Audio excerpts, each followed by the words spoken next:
ടീച്ചറെ ഞങ്ങൾ വെള്ളം കുടിക്കാൻ പോകട്ടെ. പോകുന്നതൊക്കെ കൊള്ളാം, വെള്ളം കുടിച്ചിട്ട് പെട്ടെന്ന് വരണം.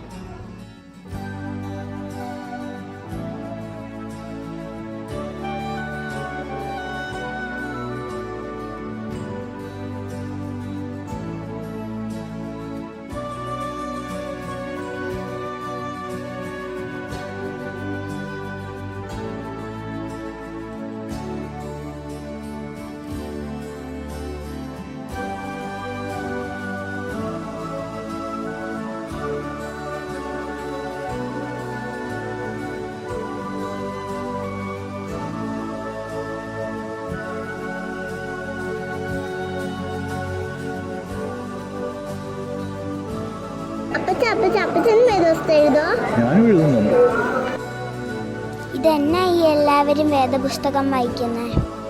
ഇത് മെൽസോയ്ക്ക് വേണ്ടിയാണ്. എൻ്റെ വീട്ടിലെ അപ്പച്ചനും അമ്മച്ചും ഒക്കെ വേദപുസ്തകം വായിക്കുന്നുണ്ട്. ഇതെന്താണ് ഈ മെൽസോ? നമുക്ക് അച്ഛനോട് ചോദിച്ചു നോക്കിയാലോ?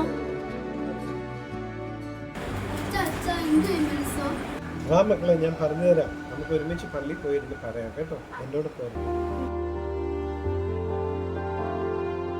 നിങ്ങൾ എന്നോട് എന്താ ചോദിച്ചത്? മെൽസോ. മെൽസോ എന്നുള്ളത് ഒരു സുറിയാനി വാക്കാണ് കേട്ടോ. ആ സുറിയാനി വാക്കിൻ്റെ അർത്ഥം എന്താണ്?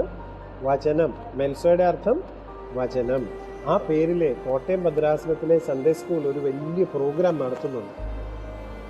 ഓഗസ്റ്റ് മാസം 10-ാം തീയതി ഓഗസ്റ്റ് മാസം 10-ാം തീയതി ഞായറാഴ്ച നമ്മുടെ ഭദ്രാസനത്തിലെ 6000-ഓളം അംഗങ്ങൾ ചേർന്ന് വിശുദ്ധ വേദപുസ്തകം പകർത്തി എഴുതുക. അവർക്ക് പേപ്പർ കൊടുക്കും, പേന കൊടുക്കും. അവരോട് ഓരോരുത്തരോടും പറഞ്ഞിരിക്കുന്ന ഭാഗങ്ങൾ അവരെല്ലാവരും ചേർന്ന് പകർത്തി എഴുതും. ആ എഴുതുന്നതെല്ലാം പാമ്പാടി ദേറായിൽ കൊണ്ടുപോയി പ്രാർത്ഥനാപൂർവ്വം അവിടെ സൂക്ഷിക്കാനാണ്. അത് എന്നാ നടത്തുന്നത്? ഓഗസ്റ്റ് 10-ാം തീയതി ഞായറാഴ്ച. വെറുതെ പോയി എഴുതുകയല്ലോ കേട്ടോ. 1-ാം തീയതി മുതൽ 10-ാം തീയതി വരെയുള്ള നോയമ്പ് നന്നായിട്ട് നോക്കും. 15 നോയമ്പ് നന്നായിട്ട് നോക്കുന്ന സമയമാണിപ്പോൾ. ഈ 10-ാം തീയതി വരെ നല്ലതുപോലെ പ്രാർത്ഥിച്ച് വേദപുസ്തകം വായിച്ച് പഠിച്ച് അതിനൊക്കെ ശേഷം പ്രാർത്ഥനാപൂർവ്വം വിശുദ്ധ കുർബാന അനുഭവിച്ചിട്ടാണ് പോയി എല്ലാവരും ഈ വേദപുസ്തകം എഴുതുന്നത്. ഈ ഒരു വലിയ പദ്ധതിയാണത്. നമ്മുടെ ഈ ഭദ്രാസനത്തിൻ്റെ ചരിത്രത്തിൽ ഒരു വലിയ പ്രോജക്റ്റാണ് അന്നേ ദിവസം നടത്തപ്പെടുന്നത് കേട്ടോ. നമുക്കൊക്കെ അഭിമാനമുണ്ട്, സന്തോഷമുണ്ട്. നമ്മുടെ മാതാപിതാക്കളും സഹോദരങ്ങളും നമ്മൾ കുട്ടികളും ഒക്കെ ചേർന്ന് എല്ലാ ആധ്യാത്മിക സംഘടനകളും ചേർന്നിട്ടാണ് ഈ മെൽസോ പ്രോജക്റ്റ് അന്ന് നടത്തുന്നത്. അപ്പം നിങ്ങളെല്ലാവരും പ്രത്യേകം പ്രാർത്ഥിക്കണം കേട്ടോ. ഇത് ഭംഗിയായിട്ട് നടക്കാൻ എല്ലാവരും പ്രാർത്ഥിക്കണം. എഴുതാനായിട്ട് ഉത്തരവാദിത്വം തന്നിട്ടുള്ള എല്ലാവരും എന്ത് ചെയ്യണം? പ്രാർത്ഥിച്ചിട്ട് നന്നായിട്ട് എഴുതണം. പ്രാർത്ഥനയോടെ ദൈവാശ്രയത്തോടെ നന്നായിട്ട് എഴുതണം. ഇനി ഒരു കാര്യം കൂടെ പറയട്ടെ. എന്തിനാ ഈ പദ്ധതി നടത്തുന്നതെന്ന് അറിയാമോ? ഇല്ല, നമ്മളെല്ലാം ദൈവവചനം വായിക്കുന്നവരും പഠിക്കുന്നവരും ആയിരിക്കണം. വേദപുസ്തകം നമ്മളെ പഠിപ്പിക്കുന്നുണ്ട്.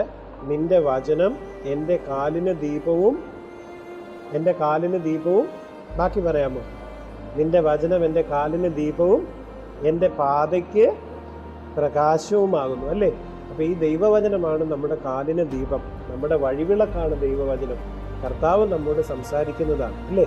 അപ്പം അതുകൊണ്ട് നമ്മളെല്ലാം ഒരുമിച്ച് ഈ വേദപുസ്തകം തയ്യാറാക്കി എഴുതി അവിടെ വയ്ക്കുന്നത് നമ്മുടെ ആയുഷ്കാലം മുഴുവനും ദൈവവചനത്തിൽ അടിസ്ഥാനപ്പെട്ട് ജീവിക്കാനാണ്.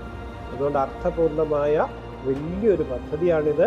എല്ലാവരും സന്തോഷത്തോടെ പങ്കുചേരണം. അത് അനുഗ്രഹത്തിനാവണം. അതുകൊണ്ട് നിങ്ങളുടെ ആയുഷ്കാലം മുഴുവൻ എല്ലാ ദിവസവും വേദപുസ്തകം വായിക്കണം കേട്ടോ. സമ്മതിച്ചോ? അങ്ങനെ നിങ്ങളെ പഠിപ്പിക്കാൻ വേണ്ടി കൂടിയാണ് ഈ പദ്ധതി. അതുകൊണ്ട് എല്ലാവരും ഭംഗിയായി പങ്കെടുക്കണം, പ്രാർത്ഥിക്കണം, ദൈവത്തിൽ ആശ്രയിച്ച് ജീവിക്കണം. ദൈവം അനുഗ്രഹിക്കട്ടെ.